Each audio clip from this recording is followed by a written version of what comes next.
Hello, welcome back to our channel. Today we give you a piece of breaking news from Globe magazine. Meghan Markle will never win back the trust of the British people.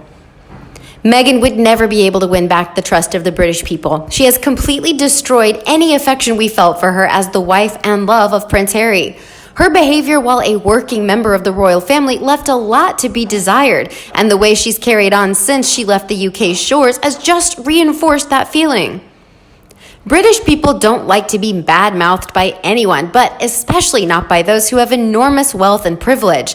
But that is what Meghan has done. In return, by her behavior, she's given us permission to badmouth her. Do as you would be done by, as the saying goes. Do unto others as you would have them do unto you. Harry, well, he was blinded or seduced by love, lust, whatever.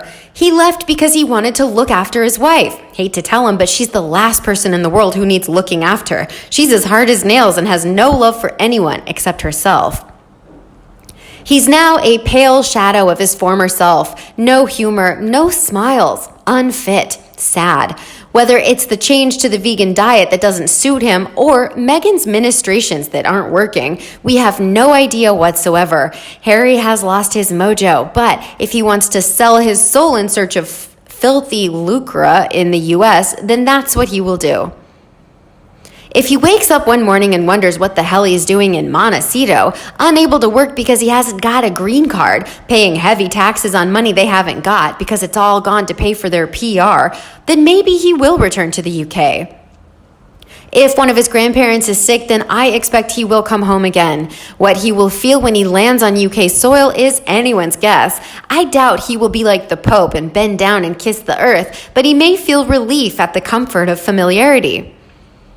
How he will make his peace with members of the royal family, no idea. And if he tries, it will be behind closed doors. But I hope this is what happens at some time not too far in the future.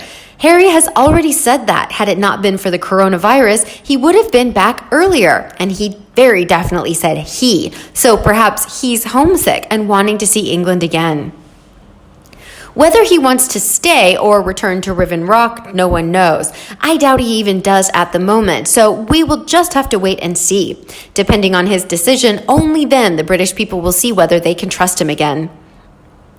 I don't think Meghan would let Harry, unless he finds his balls, return even for that. Since she has Archie, and that's saying if he really is hers, she will never let him return to England, and definitely not with Archie. With Archie left behind, she has her bargaining chip. She's got what she wanted, a large house in the name of her company, and a son to use as a weapon. Nothing else needed to get her own way. It is really sad to see what has become of Prince Harry. Many say he has always been this way, but I'm holding out hope that it's not true and he is still in there somewhere. If he truly hated being the spare and overshadowed by William, he's once again in the same predicament. He's being overshadowed by Meghan and his reputation left in shambles. I think dipping his toes into politics is a catastrophic mistake for him and disrespectful to the monarchy. The further they continue to push the envelope, I feel they may force His Royal Highness to take action. Who craves the public and media attention the most, Harry or Meghan? Harry has had the attention of the public and media since before birth. Harry had a fairly good working relationship with the media and seemed to deal with the publicity fine till he married. There was no need to crave it. It came to him without trying.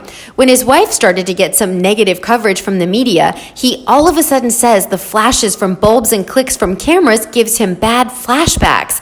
That was in the UK, but now here in the USA, he and his wife have hired a photographer to follow them around. Something just doesn't seem right.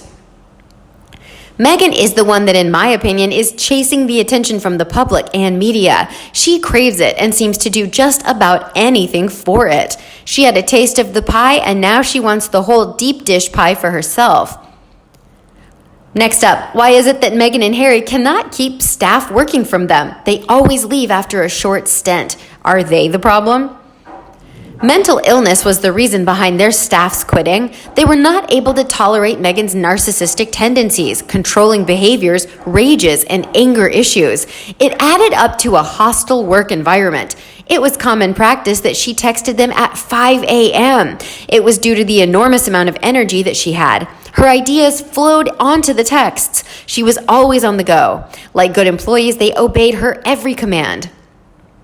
Unfortunately, the royal family was aware of the upheaval. Their stance was to ignore by looking the other way. Their idea was to blame the staff, not their members. Sadly, the destruction continued at the expense of very talented and skilled talent. It was frightening to hear how they mistreated staff who were employed by them. A lot of them were probably glad to finally see them moved on to other colonies. In addition, what has shocked you the most about the rift between Prince William and Prince Harry? Why it has not shocked me is that I believe, reading between the lines, that things have not been on a level playing field with the two brothers for many years. Or, as Harry said himself in his interview with Tom Bradby after his official visit to Africa, we are not on the same paths at the moment. Of course, it's easy to lay the blame on Meghan and her interference, or as some are calling it, her game plan to take Harry away from the family. Personally, I believe there were many factors already in play to upset the brotherly love apple cart. When Meghan bounced into the scenario, hitting the ground running, in her words, she was merely acting as a catalyst to spur things along in the fashion that has now resulted in them bowing out of royalty and into Los Angeles celebrity life. We know various facts for a while now. Harry was an unhappy man who was not comfortable in his role as prince.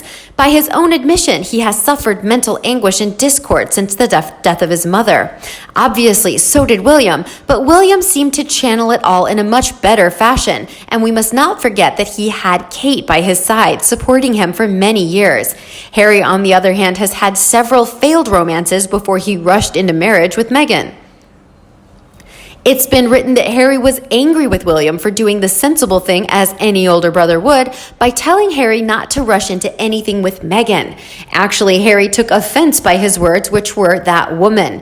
It was probable that William was doing a sensible thing and asking his brother to take it easy before making a life decision, but Harry, being Harry, blew it out of proportion.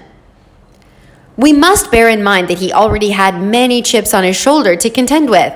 Aside from the death of his beloved mother, Harry had to contend with the knowledge that he was no longer the third heir to the crown after his father, Charles, followed by his brother. If that was hard enough to bear, there was the fact that every child William and Kate had conceived, 3 up to date, Harry went further and further down the royal pecking order. The fact that Harry did not want to be king anyhow was not significant. The fact that his importance was diminishing was. For many years now, Harry has been the spare wheel, tagging along with a very happy William and Kate. That could not have been easy either. There were bound to be other differences between the brothers, as there are with all siblings. Then came Meghan. If there ever was a spoke in the royal wheel, there she was, raring to go, raring to change and shape Harry beyond recognition, raring to shape and change an established monarchy, which, lo and behold, she couldn't do, raring to stand alongside William and Kate and create her partnership with Harry as equals with them. But again, this was not to be. So, a disgruntled Meghan worked on Harry and made him more disgruntled than he was before. And the rest, as everyone knows, is history. Given the circumstances of Harry's life before and after Meghan, it's not a shock at all that the brothers have come to this stage now. Not only has Harry alienated his brother, he's alienated much of the family in the way he has let things slide. He has alienated a good proportion of the public that was firmly erstwhile on his side. What has shocked me is how the fun-loving and cheeky, happy that we all admired and accepted and loved to love has chosen such a path in the way that he has. To forsake everything he's ever known and leave the royal family and his public supporters to hole up in a vast wonderland of wealth and false wokeness, to my mind, is a shocking sequence. To interfere now in the U.S. election when he has been groomed all his life to stay out of politics is sheer lunacy. I sometimes wonder where his mind has gone the last couple of years. I'm sure his brother is wondering the very same thing. It is regretful.